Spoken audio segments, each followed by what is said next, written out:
What's up, dudes? Today we're going to take a look at the Mace of the Dark Lord himself, Sauron.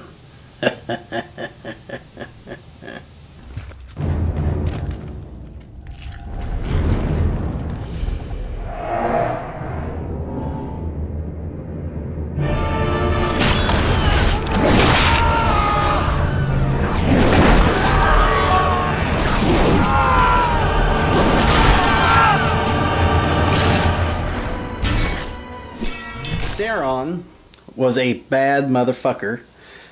You first saw this mace at the beginning of the first Lord of the Rings movie, The Fellowship of the Ring. In the prologue, you see Sauron come out and start whooping ass like a boss, flinging motherfuckers left and right with one fell swoop with this big-ass mace. There's not really a whole lot in the lore of the weapon. And it's not really clear as to whether the weapon holds great power or if it's just Sauron's power that makes this thing so bad.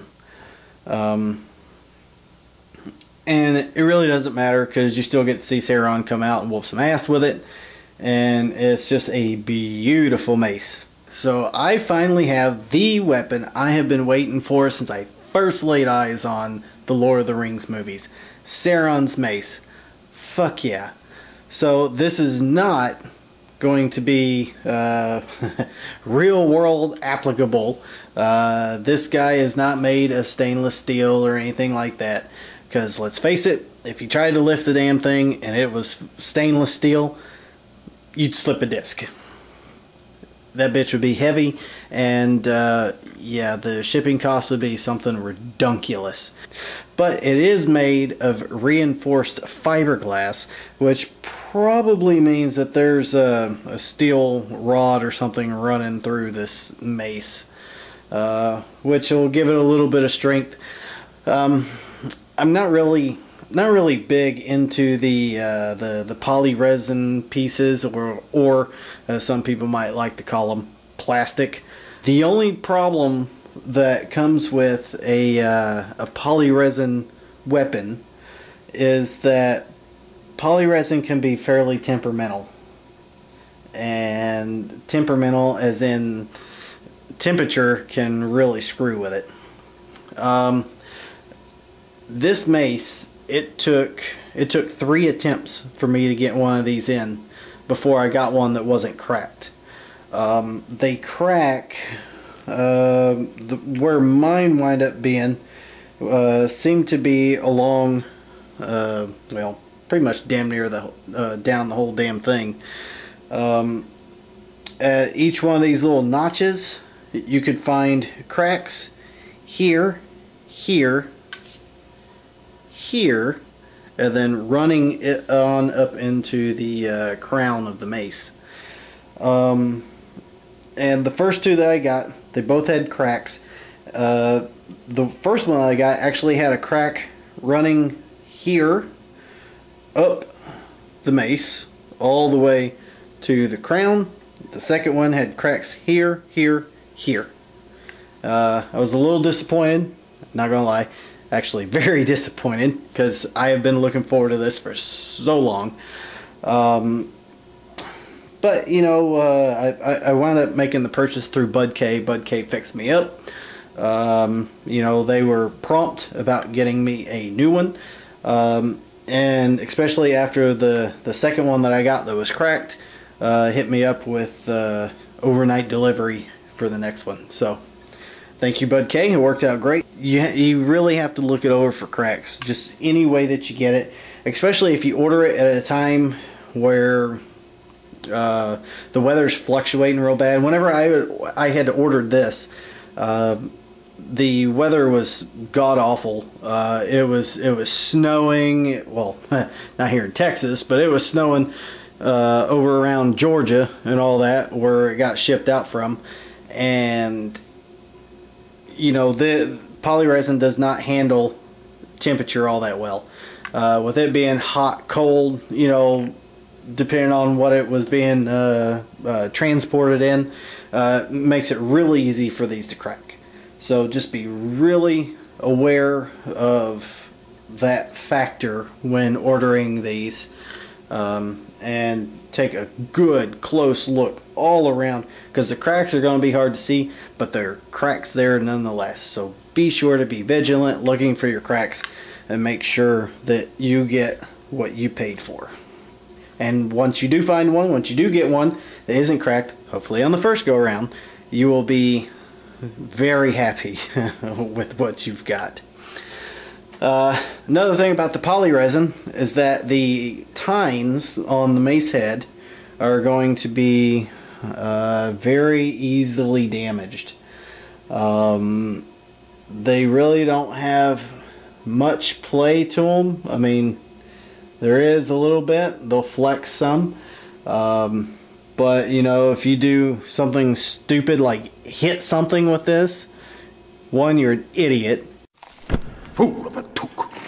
And two, you will most likely damage these fairly easily, especially the tips. They look like they'll break off pretty damn easily.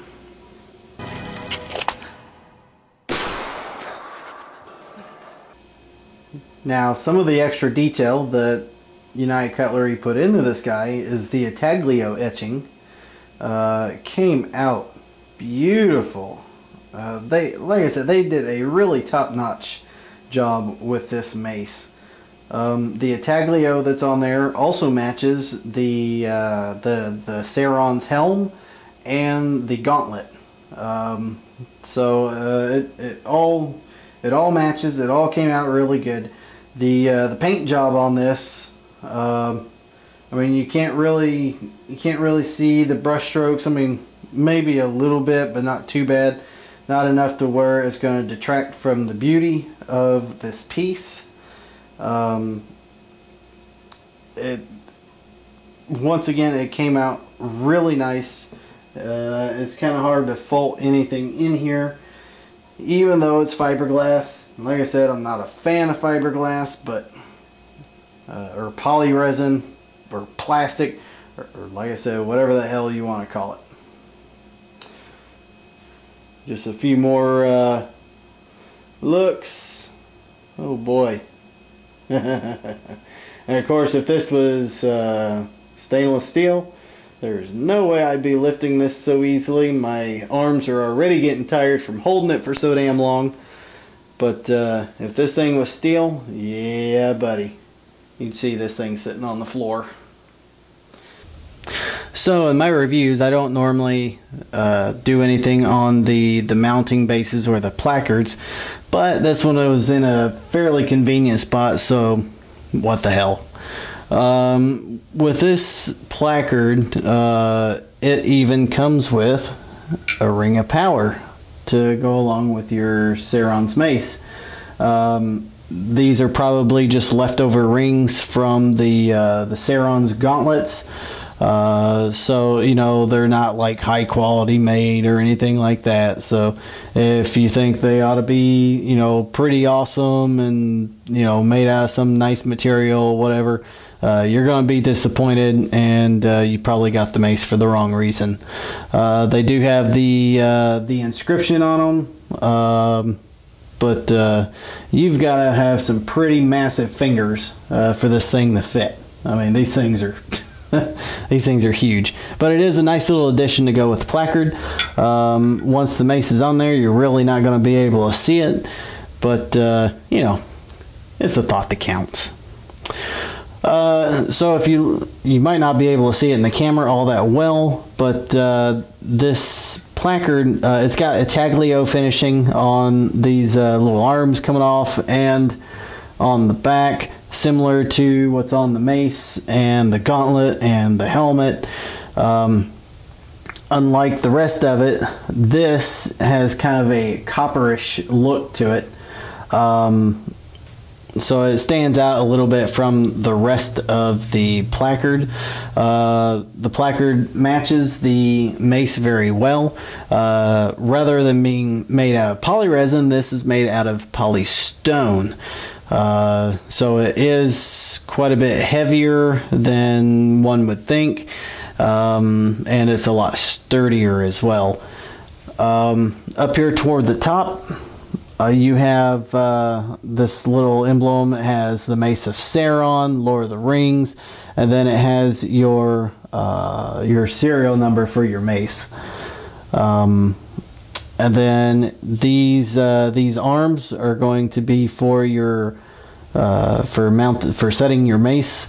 There's two little cradles, one on either side, with these little pads to cushion the tines from carrying the weight of the mace on them. With the weight of this mace, I would suggest putting this on a stud if you can. You know, it probably weighs the mace and the base probably weigh more than most of the weapons in the Lord of the Rings and the Hobbit collection. Setting the mace on there is fairly simple. It's just a matter of getting your tines lined up with the cradles.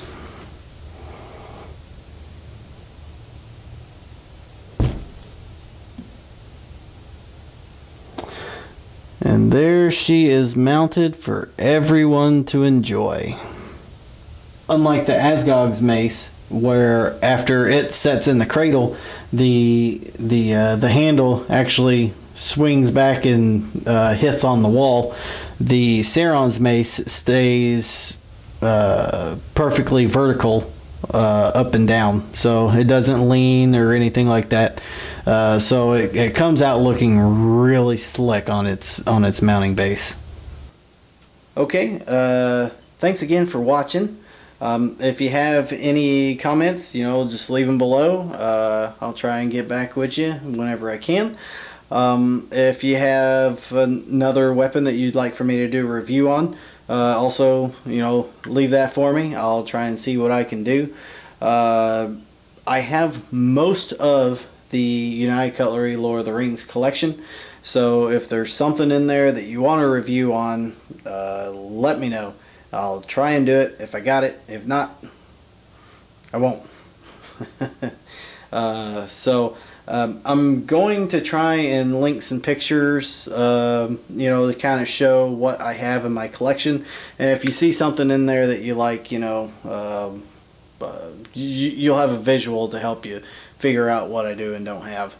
Of the swords that I do have, there are a lot of Kit Ray swords in there. I'm not the most knowledgeable on Kit Ray swords, but you know, if you do want me to do a review on one of those, you know, I'll do one to the best of my ability. Those are more of my wife's fancy, so you know, happy wife, happy life, you know. Alright guys, so take care, and we'll see you on the next go around.